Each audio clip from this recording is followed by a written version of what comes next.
Aí a linda festa da torcida do Flamengo no Rio. Jogadores no trio elétrico vibrando e vibrando muito depois da brilhante conquista de ontem. 2-1 no River em Lima. O torcedor do Flamengo ele nunca vai deixar de torcer, ele nunca vai deixar de incentivar, independentemente do que a equipe apresente dentro do campo. Mas ele hoje tem muito mais prazer em ver esse Flamengo jogar. Que é o mesmo prazer que quem gosta de futebol tem. Pois é, e é um time que remete a uma tradição. Voltando ao time de 81, um time que remete, o time atual remete a uma tradição rubro-negra. Jogar pra frente. O que faz a torcida do Flamengo hoje, eu nunca vi. Sinceramente, eu jamais vi algo parecido. É coisa assim, gigante, é coisa nível Copa do Mundo, seleção brasileira.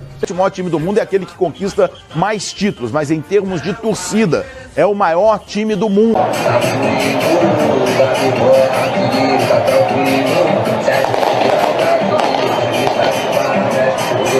E a galera continua chegando em peso.